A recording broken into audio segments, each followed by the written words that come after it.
I was born in the United States, and my parents are both from India, so I do consider myself first an American. I know that's the question, so first an American. I am Asian, Chinese, and specifically Chinese. My great-grandfather was Chinese. He came from China to Peru and met my great-grandmother. So they got married, had kids, and you know, my family there, I mean, they still talk a lot about their Chinese heritage. I am a Filipino American. I describe myself as second generation, although I'm really 1.5 because I was born in the Philippines, but grew up in San Diego since I was 3. So I'm 1.5 generation. I'm an artist, performer. I'm gay, so that means I'll be in the June Pride Month committee. I'm Filipino, Asian American. I have a doctorate degree, so a lot of the other titles are tied into it, but generally Filipino. Chinese American, because I came from China originally. I consider myself Filipino. My mom is Filipino. My dad is white American, Irish, Scottish. And growing up, I'm from Hawaii, and that was more of my primary cultural identification. Kind of being Hawaiian or an islander was the first thing that I related to, and I still think kind of core to who I see myself. Well, I'm half Korean. My mother's from Korea, and my father is Caucasian American. So some people call it Hapa. I definitely want to celebrate our diversity. I think that's really important to show our different and various histories, our rich traditions and cultures. I think that would be important to highlight because I think a lot of people lump us all into one group. So the diversity is really important and the differences. That APIA, the acronym for sure, but the construct definitely is a very Western world. Like, it doesn't exist. There are thousands of different Asians in Asia, and Pacific Islanders have absolutely, like, the Japanese culture and the Indian culture have nothing in common with each other. And I feel like that lumping it all together into one culture here is kind of crazy. I mean, in India itself, we were, when growing up, there's 13 states in India, lots of main languages, whatever, and there's no such thing as an Indian association because everyone had their own local associations because they all had their own language, culture, identity, dress. Again, the Filipino culture consists of so many different culture within Filipino. There's Tagalog, there's Ilocano, there's Pampangans. I mean, there's all kinds of different ones, and each group has their own traditions, their own cultures, their own beliefs, their own religion, and I think people just needs to be aware that it consists of all these different cultures within each culture. People think Asian, they're like less aggressive, and they're shy on speaking about their opinion, I think. And I think it's all depends on the personality of the individual. So I think that's their kind of like misconception. I think is more. I mean, they're shy people like from every ethnic group too. Intelligent, nerdy, not as much fun. We're intelligent, we're hardworking, we're quiet. We don't challenge authority as much. Bad drivers, right? We're not all good at math. I'm terrible at math. One stereotype that kind of still bugs me now is people think that we're invisible and we're quiet, submissive, and silent. I think that's something that someone who's done a lot of community work is that stereotype affects me because there are a lot of Asian and Pacific Islander Americans who are really visible in the community, who are really outspoken, but yet even now I think we're still thought of as really submissive and just kind of go with the flow and do whatever we're told. that's a stereotype that's still bugs me now. Asian stereotype. I know people think that like Asians are, well, maybe they think like Korean mothers are bossy, which my mother is not. But I'm trying to get like, because people think that like Asians are very hardworking and like are studious. Those are like all the sort of stereotypes that I associate with Asian culture. And this is like the white side of me speaking probably, but I think that they think we're a quieter group. There's that old stereotype, they're more likely to not say anything. And I have to tell you, I worked hard not to be like that. And so you will hear me pushing myself to say more things in meetings, taking on more of a leadership role. But I think they just assume that we're going to be quiet and you can do whatever you need to do with it. Asians being bad drivers, especially Asian women, I think it's a ridiculous stereotype. I was told by somebody, oh, that's not your type of Asian, which I thought it was even more offensive. But I'll get over it. Being quiet, right? Not all Asian Americans are quiet, passive, and hardworking and intelligent. And again, I think this is as much Asian women, is that we're quieter and meeker and don't speak up, although I don't think anyone in this office thinks of me that way, I would hope. But I do think it's a very frustrating stereotype, and sometimes I hear it here and there in bits and pieces, even in this office, and I'm kind of like, I don't think people are trying to be, but I think it's just such an embedded stereotype that I think needs to be shattered, and I think the women here are doing a good job shattering it, as they should.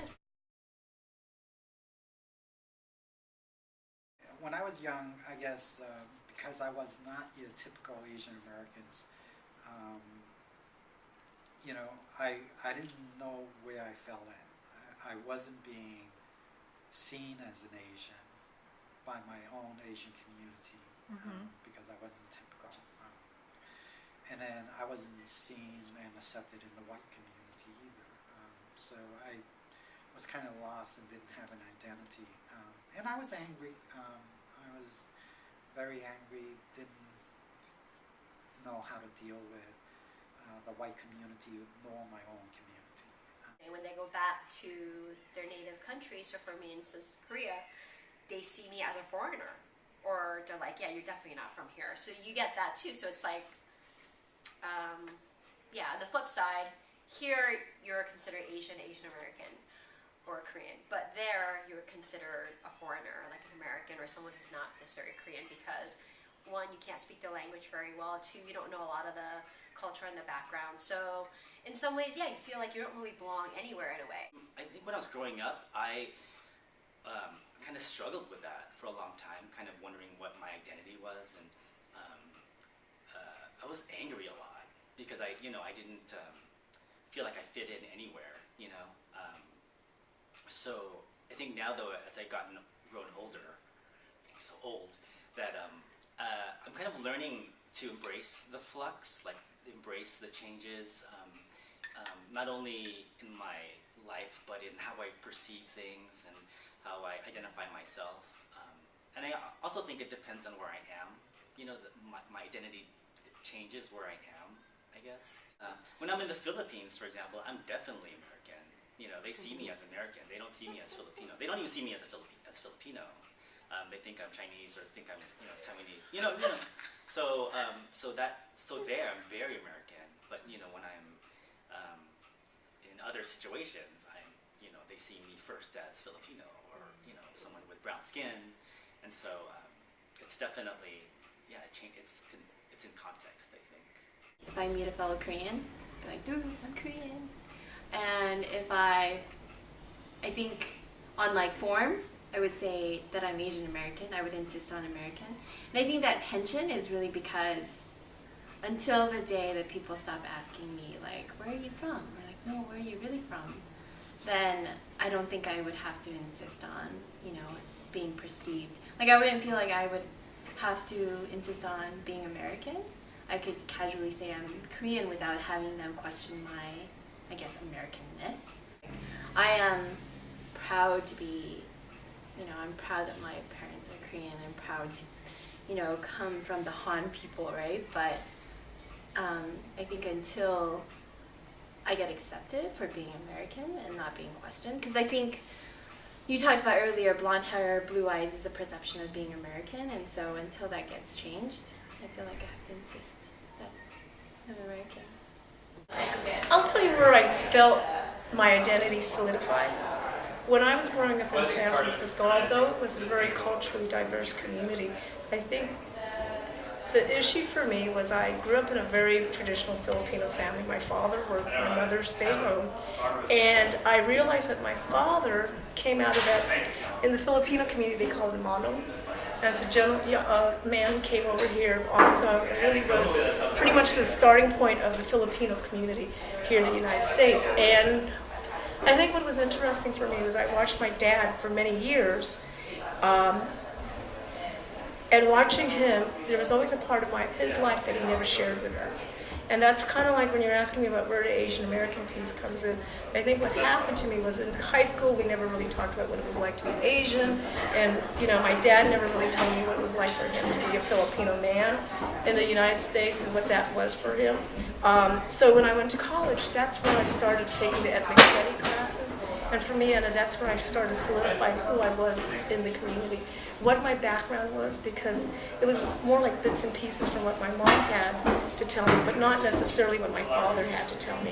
And when I started taking these classes when I was at San Francisco State, one of the questions you have is, who's your role model? Who were the instructors? Who were the instructors at the school who were trying to help me understand what it was like to be a Filipino, what it was like to be Asian American, and then also getting in touch with what my father had encountered during those early years when he was here in the United States.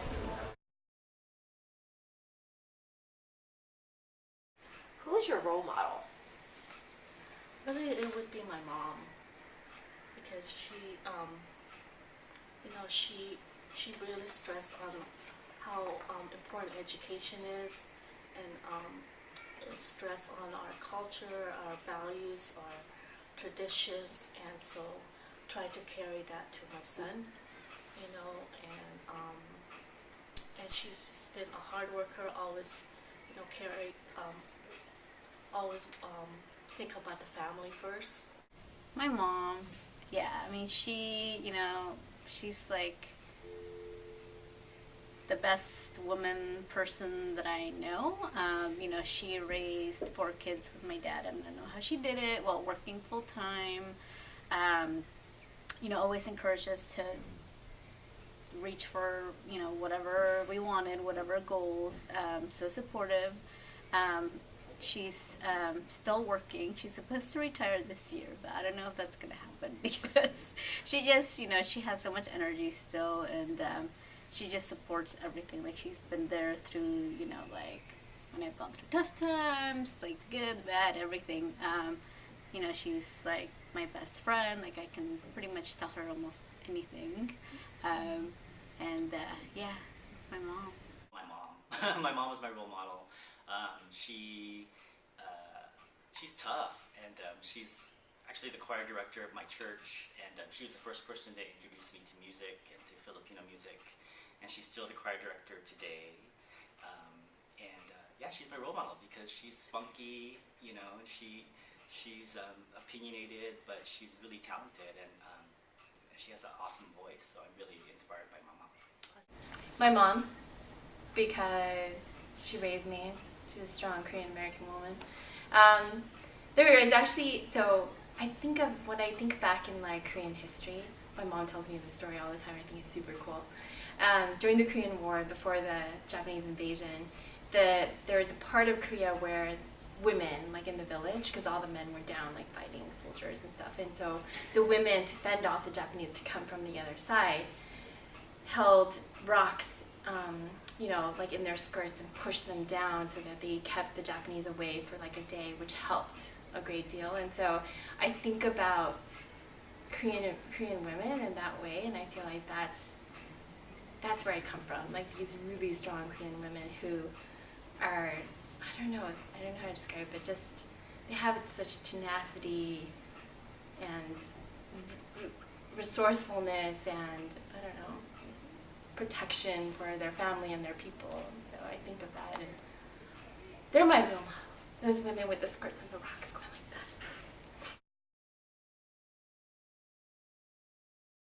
that. So one day I'm walking at the Target store and someone stops me and asks me, can I speak English? And it was like, whoa, you don't even know me and you're asking me this question. I thought, well, that's pretty rude. You haven't even said a word to me. You just assume that I can't speak English. And I think that's a real sad statement to the person asking the question. But there's some time that you can sense the discrimination. One time I went to this restaurant, and this is kind of like, it's almost like, Sizzler, TGI Friday, that kind of restaurant. And well, this is in the inland. It's more less Asian people. And we got there, and me and my mom and my grandma, we sat there like for a while, and the waitress didn't come. And finally, when they came, they didn't they look at us like stranger, like not friendly kind of surface. One thing I still can remember is like every other table they got like the appetizer, the bread, the drinks, and we didn't get that. And they just came to us to take our order, and I feel like we're not being treated right. And then I went up and then I asked for can we get some appetizer, and then didn't come back like another 15 minutes. And even when the food served, and then that's when they bring up the bread. So it's like don't feel like getting the right treat. So when I was recruited by Northwest Airlines to relocate out to Minneapolis, we were looking around to rent a home, and we went to one of the neighborhood in Eagan, Minnesota. They had advertised for a rental of their home. As we were arriving, there was this other white couple that was speaking to them. And so they left. Then we said, well, they may have already rented it out, so should we still check? And my ex said, yeah, let's go and see if they are still available. So as we started approaching the house, they saw us approaching them. They turned around and went back inside the house. And so we said, let's go and knock on the door and see if it's still available. We knocked on the door. They didn't respond. They wouldn't answer the door. We kept on knocking and ringing the doorbell. They had a little girl, and so the little girl was at the window and said, "Mommy, Daddy, someone's at the door. They're probably wanting to rent the house." And they said, "Get away from the window, get away from the window." And we kept on ringing the doorbell and knocking. And, they just said, told the little girl to move away from the window, pretending nobody was inside the house, which was obvious. We saw them come, they saw us coming, and we saw them going in, and so they just didn't answer the door.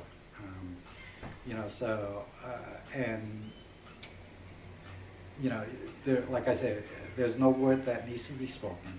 We knew exactly why they didn't want to speak to us. So. I've felt times when I maybe was being discriminated against because I was brown, but not necessarily Asian. And it happened in the way kind of isms so often happen today, where you're not sure about it, right? So the example that I'm thinking of is I was in Arizona with a group of friends who were all white, and we went to this deli, and the woman behind the counter kept serving all of my friends and asking for their orders, and I was right there, and she didn't take my order, and it was like I was invisible, and then they all got served, and she went to kind of the person behind me. So I didn't know what that was about, but there's no proof, right? And the worst part of that was when I told my friends about it. They said, you're just tripping. You're mistaken. I'm just really excited that United Way, the Bay Area, is embracing these celebrations, and that we're able to celebrate and explore each other's identities and the diversity in our work community here. I think it's really great. So, and it's a lot of fun. I'm glad we brought back the different cultures celebration for each month, because it's important to carry that on. I think it's great that we're celebrating the API Heritage Month, the African American Heritage. I mean, I think it's great to have and celebrate the diversity because it is so diverse here, and it would be kind of odd for us not to celebrate it or ignore it altogether. And especially as United Way, I think it's great that we're doing this. So, yay!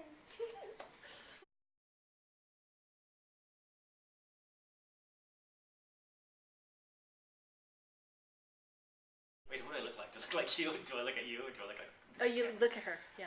You're gonna edit some of this, right? My identity? It's a very vague, open-ended question. Has Simeng done this interview? Yes, he has. Okay, because he can talk about his life for a long time, and he's Asian. Am I the first one? No. Okay. Get all emotional. That's getting me emotional. Let's see. Gosh,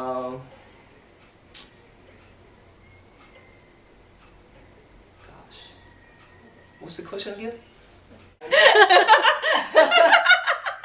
Okay, let's state your name and position. We will projectize,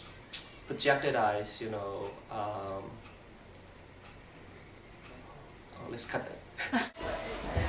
Wait. On camera.